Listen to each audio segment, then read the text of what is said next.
जय श्री राम।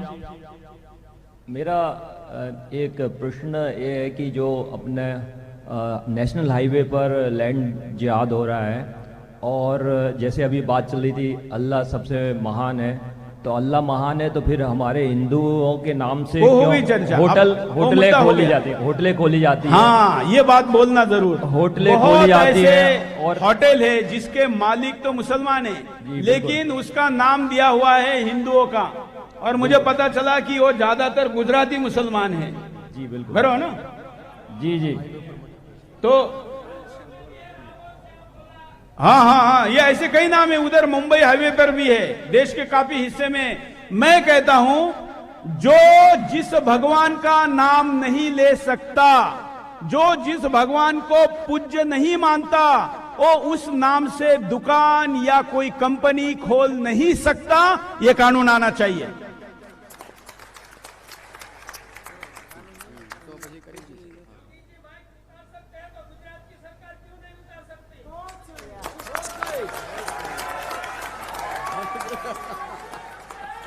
मैं आपके मुख्यमंत्री को मिलने वाला हूं, अभी उनका चलते चलते करने वाला हूं, यह प्रश्न पूछूंगा। हाँ,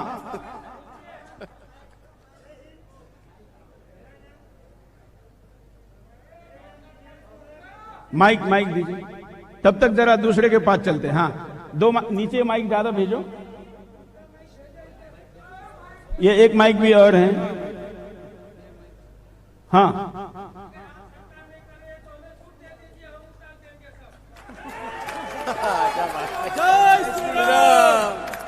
आपको मैं छूट दे रहा हूं, कैमरे पे दे रहा हूं। जितनी केसेस होगी उन सब केसेस के वकीलों का खर्चा मैं दूंगा। नहीं तो उसकी तरफ हनुमान चालीसा का स्पीकर जितने लोग अपने घरों पे लगाने के लिए तैयार है, सुदर्शन उसके पैसे देगा। लगा? हाँ, जय श्री राम, जय हिंद। मेरा नाम दिव्यांशु है, मैं भूज से आ रहा हूँ। मेरा सवाल है कि मैंने देखा है कि कई जगह पे जो नेशनल हाईवे या स्टेट हाईवे पे मजारे और दरगाह बना लेते हैं, तो उसके लिए सरकारें कुछ नहीं करती, और हमारे गरीब के झोपड़े तोड़ने के लिए रातों रात आ जाते हैं। तो उसके लिए हम आम आदमी या सरकार क्या कर सकती है? नहीं, एक तो किसी भी गरीब हो या अमीर हो, किसी का भी घर, कोई भी सरकार किसी भी राज्य में किसी भी दल की ऐसा तोड़ नहीं सकती। उसको नोटिस देनी पड़ती है, प्रक्रिया का पालन करना पड़ता है। रही बात उसकी, रही बात दरगाह की, तो अगर कहीं पर ऐसी दरगाह बनी है जो कि अचानक शुरू हुई है, और अचानक ही होती है, पहले छोटे से 4 ईंटें रख देंगे, फिर धीरे धीरे इस टेबल के आकार में आएगी, फिर बड़ी होगी, फिर शेड बन जाएगा, फिर मदरसा होगा, मस्जिद, 4 मीनारें खड़े होगी, यही होता है ना। तो जब आपको पता है कि ये गैर कानूनी है, तो आपको किसी को बुलाने की जरूरत नहीं है। हर हिंदुस्तानी व्यक्ति का कर्तव्य है कि गैर कानूनी काम का विरोध किया जाए। आप करिए, जाइए नजदीकी पुलिस स्टेशन में। और नहीं तो यहाँ अमावस्या के रात्रि में अंधेरा होता है कि नहीं? होता है ना? होता है ना? हाँ, बस हाँ, आज ही होगा। तो यहां से निकल के कल सुबह तक। हाँ, नमस्कार सुरेश जी, आपका राजकोट में स्वागत है। आधे कार्यक्रम के बाद।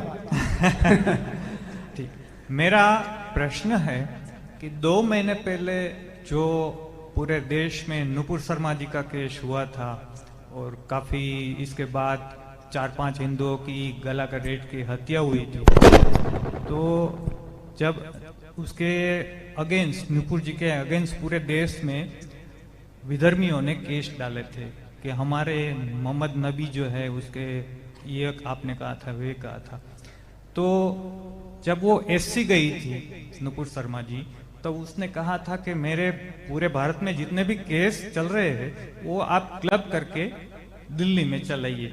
तो उस दौरान जो सुप्रीम कोर्ट की जो बेंच थी, उसके 2 जज थे, उसने जो गैर जिम्मेदाराना बयान दिया था कि ये सब जो उदयपुर में हुआ, अमरावती में हुआ, जहां इसके लिए वो जिम्मेवार है, वो जिम्मेदार है। देखिए, इस देश का बहुत बड़ा तंत्र अंग्रेजों ने बनाया हुआ तंत्र हिंदू विरोधी है, और वो तंत्र हमेशा हमको गुलाम, आप गुलाम हैं यह एहसास कराने के लिए बार बार अपनी वो अंग्रेजियत दिखाता है, जिहादियत दिखाता है। और ये सभागार उस ऐसे सारे लोगों का, वो जज हो या कोई भी हो, जो हिंदुओं को नीचा दिखाने का प्रयास करता है, उनका एक मुख के साथ निषेध करता है। और शेम शेम बोलिए। सुरेश जी, मैं एक और बात आपसे कहना चाहूंगा कि भारत में हम प्रजासत्ताक है, रिपब्लिक ऑफ इंडिया है, लेकिन हमारी जो गवर्नमेंट है, हम प्रजासत्ताक है, दुनिया की सबसे बड़ी डेमोक्रेसी है, लेकिन हमारे साथ साथ एक अदृश्य सत्ता भी चलती है, जो आपने अभी बताया कि अंग्रेजों ने जो हमारे ऊपर शासन करने के लिए। ठीक है, आपका प्रश्न समझ में आ गया। व्यवस्था परिवर्तन की आवश्यकता है। मुझे जैसे राजनीति में, यहाँ राजनीति के कई लोग बैठे, राजनीति में परिवारवाद की बात होती है, लेकिन क्या आप जानते हैं राजनीति के लिए तो फिर भी 1,000 परिवार से ज्यादा संख्या होगी जो हिंदुस्तान पर पॉलिटिकल राज करते हैं। ये पूरी न्यायपालिका हिंदुस्तान की 100 के आसपास के परिवारों के कब्जे में है। तो न्यायपालिका का जो परिवारवाद है उस पे भी बात होनी चाहिए कि नहीं? जज के नाम से डरे आप लोग, होनी चाहिए कि नहीं? हाँ, ठीक है, 1-2 प्रश्न लेते हैं, जल्दी।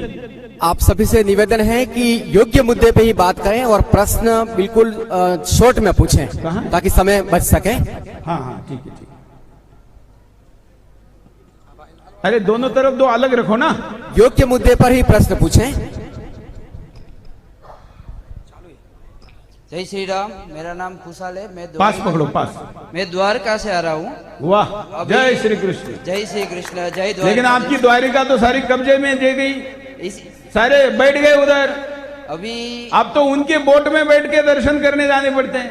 अभी तो वो वहां से बैठ के बाद भी दूसरे 35-40 टापू है जहाँ पर लेंजे पूरी टापू पर कब्जा कर रखा है। तो उसके लिए हम लोग क्या कर सकते हैं? और अभी 2 दिन पहले ही ओखा में भी एक लव जिहाद का किस्सा हुआ था, उस पर सारा हिंदू समाज एक होकर पुलिस स्टेशन गया था और उस विधर्मी को पकड़ा गया। वो भी घर वापसी हो गई है, अभी 2 दिन पहले की ही बात है।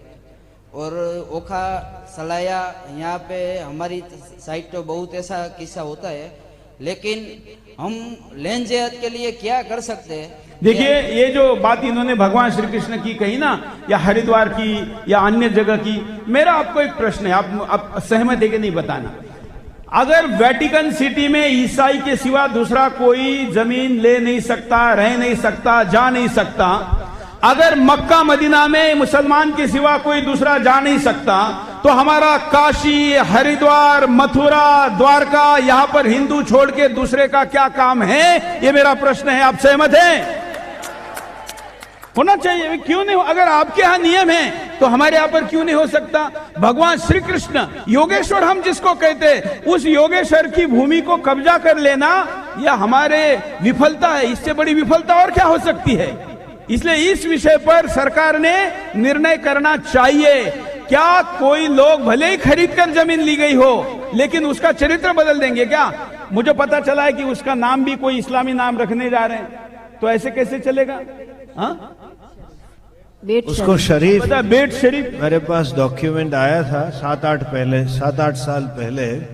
उन लोगों ने 65 बना दिए। 100 जब हो जाती है तब शरीफ बन जाता है। अजमेर शरीफ की तरह उनका अभी तो दूसरे होंगे, मैं तो 7-8 साल पहले की बात कर रहा हूँ। मैं आपको है ना, बेट द्वारका पर मेरा अभी कार्य चालू है, ऑनगोइंग है, और हम उसमें कर रहे हैं और हमने फाइल भी रेडी करी है। मैं आपको एक बात शेयर करना चाहूंगी कि बेट द्वारका कैसे पूरा बेट शरीफ बना है, और शॉर्ट में बताऊंगी कि वहाँ के लोकल मुस्लिम्स एसोसिएशन ने इंटरनेशनल मुस्लिम एसोसिएशन को पत्र लिखा कि आप इसको बेट शरीफ का दर्जा दीजिए। और अभी कुछ महीनों पहले ही सऊदी से उनका एक मौलाना और बाकी के जो अधिकारी थे वो निरीक्षण करने बेट में आए थे। जब आप पहले तो है ना कॉन्सेप्ट समझिए, दरगाह अलग होती है, मस्जिद अलग होती है। दरगाह व्यक्ति विशेष पे होती है, मस्जिद उनके भगवान की ही होती है। तो वहां पे जब शरीफ का दर्जा तब मिलता है जब आप उस पे 100 से ज्यादा दरगाहें हो जाती है। जब अगर बेट द्वारका बेट शरीफ बन जाएगा, अभी 100 नहीं हुई है, कुछ एक आंकड़े कम है इसलिए वो काम अटका हुआ है। आप सोचिएगा, समझिएगा कि जैसे अजमेर शरीफ बन गया, इसलिए दुनिया भर के मुसलमान वहां जा रहे हैं, कब्जा कर लिया है और वहां पर बहुत बड़ा आतंकी अड्डा बन चुका है अजमेर। उसी तरह से जिस दिन बेट द्वारका को बेट शरीफ का दर्जा मिलेगा तो आप गुजरातियों सोच लेना कि बहुत बड़ी क्रॉस लगने वाली है आपके अपने प्रवास पर, अपने भगवान के मंदिर जाने के लिए, और वहां पे सिर्फ जिहादी जालीदार टोपी में दिखेंगे। और आपका जो कृष्ण भगवान, आज हम जय श्री कृष्ण तो करते हैं पर अपनी कृष्ण नगरी को ही हम नहीं बचा पा रहे हैं, तो हम उसी कृष्ण नगरी में जाने के लिए मुझे लगता है कि 10-1 वर्षों में तो आपको लिटरली वीजा लेना पड़ेगा। एक और बात मैं कहती हूँ कि अभी आप बहुत से लोगों ने प्रश्न करा, भाई मेरा भी प्रश्न आपसे ये है, भले मैं यहाँ पे हूँ, लेकिन कि हम लोग ने बहुत प्रयत्न करे, बहुत हिंदू संगठन बहुत लड़ रहे हैं, बहुत प्रयत्न कर रहे हैं, फाइलें तैयार करते हैं, एक छोटी टेबल क्लर्क की, 2nd क्लास ऑफिसर की टेबल से लेके सीएम तक धक्कों पे धक्के खा रहे हैं, पेट्रोल इतना खर्च कर रहे हैं, जूते अपने घिस रहे हैं, मगर कार्य नहीं हो रहा है। मेरे आंखों देखा, मैं आपको बात बताती हूँ कि रेवेन्यू मिनिस्टर की और आरएनबी डिपार्टमेंट के मिनिस्टर की 2nd क्लास ऑफिसर नहीं सुनता है। वो मेरे सामने फोन पे ऑर्डर देता है कि ये अवैध दरगाह पर एक्शन लो, वो एक्शन नहीं लेता। और यही राजकोट में चीफ इंजीनियर बैठा है, वो मणि मंदिर मोरबी का, वो चीफ इंजीनियर लैंड ग्रैबिंग का मुकदमा दाखिल करने से डर रहा है और वो मंत्रियों की भी नहीं सुन रहा है। अब आप बताओ इसमें किसको हम दोष दें? तो प्रॉब्लम यह है कि अभी जितनी संख्या यहाँ बैठी है, क्या उतनी संख्या मेरे साथ अभी इसी वक्त, आज की रात ही, अमावस की पूरी रात मेरे साथ धरना देने के लिए तैयार है? मोरबी चलोगे? अभी मैं सबसे आगे चलूंगी, पूरी रात धरना देने को तैयार हो। देखिए आप है ना, सब चीजें सरकारों पे नहीं छोड़ सकते हैं। हिंदू जब तक एकत्रित होकर हिंदू आंदोलन नहीं करेगा और हिंदू अपनी संख्या अपने आंदोलन में नहीं दिखाएगा, तब तक तो माँ भी उस बच्चे की नहीं सुनती जो रोता नहीं है, तब जाके माँ उसको दूध पिलाती है। तो आपको ऐसा लगता है कि आपके बिना चिल्लाए ये बहरे लोग आपकी सुनेंगे? नहीं सुनेंगे। इसलिए एकत्रित होकर सामूहिक आंदोलन करो और उसको जनता का मुद्दा बनाओ, पार्टी का मुद्दा मत बनाओ, पक्ष का मुद्दा मत बनाओ, जाति का मुद्दा मत बनाओ, जनता का मुद्दा बनाओ और हिंदू समाज का मुद्दा बनाओ। बहुत बार ऐसा होता है कि बहुत लोगों को लगता है कि कहीं ये सरकार की सेकुलर लाइन है क्या। मुझे तो बड़ा आश्चर्य होता है, कुछ लोग अमित शाह और मोदी पर सवाल उठाते हैं। भाई जिन्होंने बाबर की छीन कर राम मंदिर हमको दे दिया, जिन्होंने 370 हटाया, वो कभी सेकुलरता के उसके शिकार हो सकते हैं क्या? उनके नाम पर कोई अधिकारी आपको उल्लू तो नहीं बना रहे ना, ये ध्यान रखिए। उसको कहिए हमें भरोसा है कि मोदी शाह बदले नहीं है, तुम उनके नाम का दुरुपयोग कर रहे हो। ऐसे अधिकारियों की कंप्लेंट करनी चाहिए। एक चिट्ठी आई है, उन्होंने कहा है कि नवरात्र में अलव जहाद रोकने के लिए आधार कार्ड के आधार पर ही प्रवेश होना चाहिए। क्या सब लोग समर्थन करते हैं? ये मंच विधायक सांसद जी समर्थन करते हैं ना।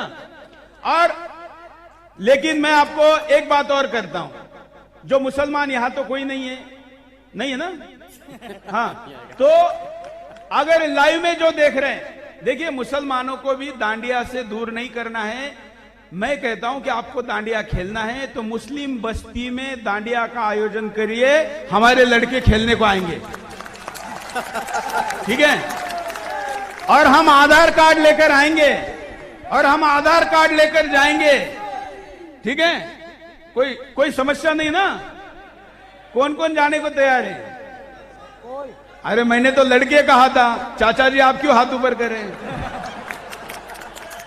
चलिए, तो आज हमने काफी विस्तार से चर्चा की है। नमस्कार। और राजकोट वासियों का ये जो उत्साह, और इस समय में आज शनिवार के दिन, वीकेंड के दिन, सास बहू के, एकता कपूर के और न जाने किस किस के इतने सारे सिरेले छोड़कर सुदर्शन का ये रूप देखने के लिए यहाँ पर जो आप आए, आपका मैं धन्यवाद करता हूँ। नमस्कार सुरेश चौहान जी, नमस्कार। तो अभी जो एक सेकंड सर, एक सेकंड।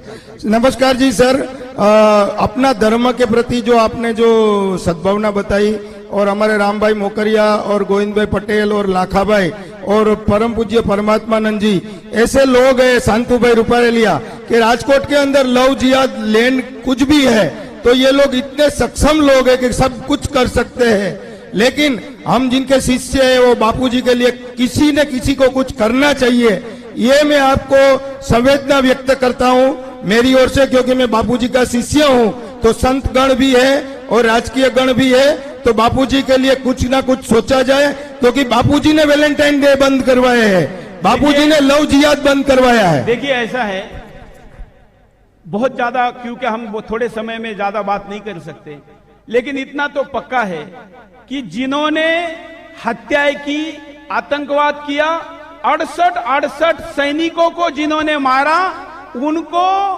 पेरोल तो छोड़िए बेल मिल गई, लेकिन आसाराम बापू को पेरोल तक नहीं मिला, फेरोल तक नहीं मिला, जो कि अन्याय है ऐसा मैं मानता हूं। भाई आप उनको दोषी मान रहे हो, फिर भी एक कैदी का, मुझे अभी स्मरण है, कर्णावती के हाईकोर्ट में एक मुसलमान ने ये अर्जी लगाई थी कि बच्चा पैदा करना मेरा अधिकार है और इसलिए मुझे फेरोल दिया जाए कि मैं घर जा सकूं और बच्चा पैदा कर सकूं।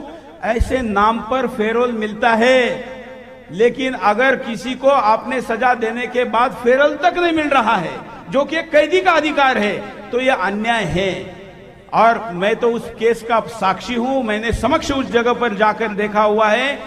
आसाराम बापू को इसमें फंसाया जाएगा, ये घटना के 24 घंटे पहले रामलीला मैदान पर उन्हीं के कार्यक्रम में मैंने उनको कहा था कि आपके विरुद्ध एफआईआर करने के लिए कुछ लोग घूम रहे हैं, और मैंने उसके 8 साल पहले गुरु दक्षिणा के कार्यक्रम में उनके आश्रम सूरत में कहा था, क्योंकि मैं महाराष्ट्र से दिल्ली जा रहा था, तो उधर जो चर्च थे उन चर्चेस को श्री कृष्ण मंदिर में बदलने का काम आसाराम बापू ने किया था। तो मैंने उनको कहा था कि ये ईसाई आपको छोड़ेंगे नहीं, ये आपको जरूर किसी ना किसी केस में फंसाएंगे।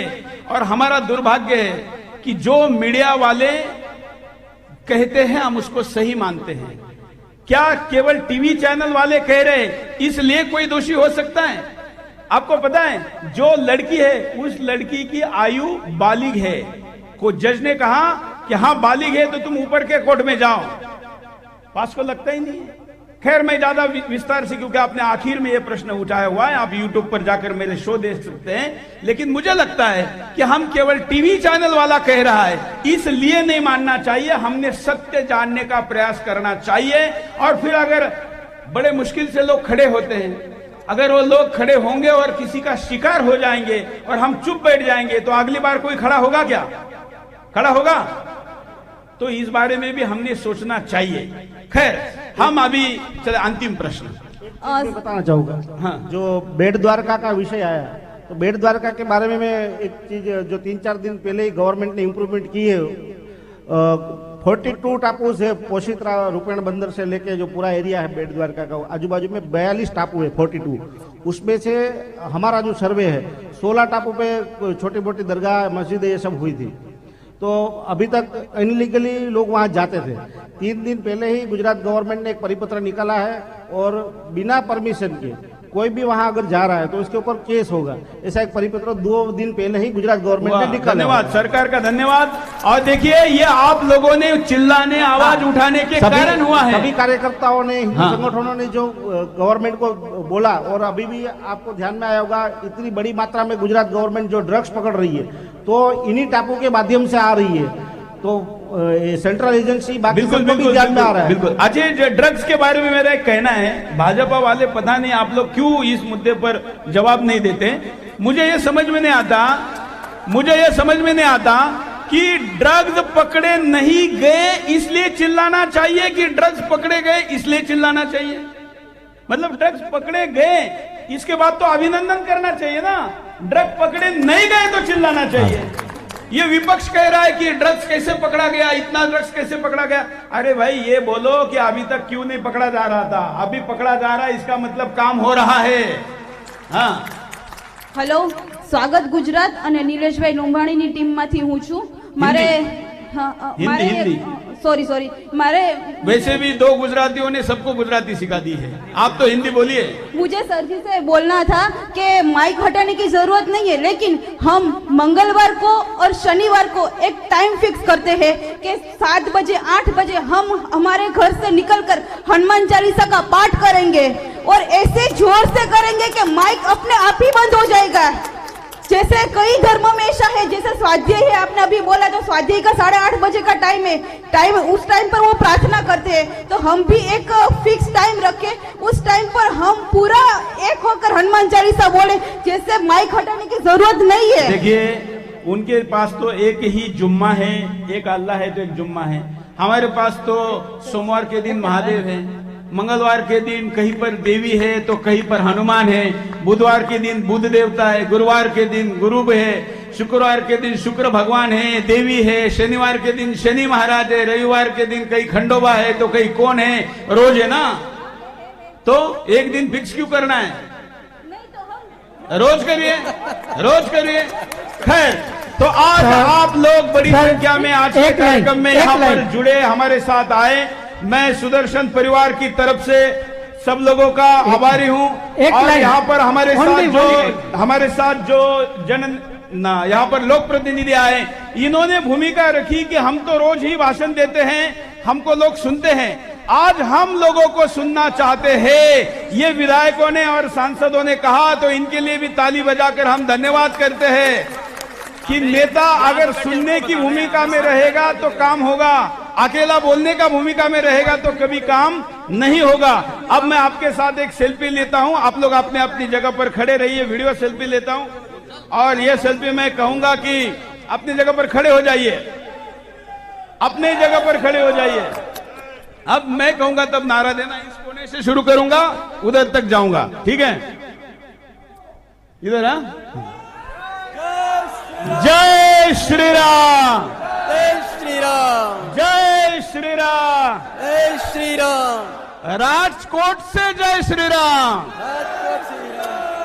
जय श्री राम, जय श्री राम। भारत माता की वंदे मातरम, वंदे मातरम, वंदे मातरम। जय श्री राम, जय श्री राम। चलिए, आप सबका धन्यवाद। जय हिंद। रोज रात 8 बजे मैं आपके घर में वैसे भी आता हूं, वहां पर बिंदास बोल में सवाल पूछिए। आप सभी का इतनी बड़ी संख्या में आने के लिए धन्यवाद।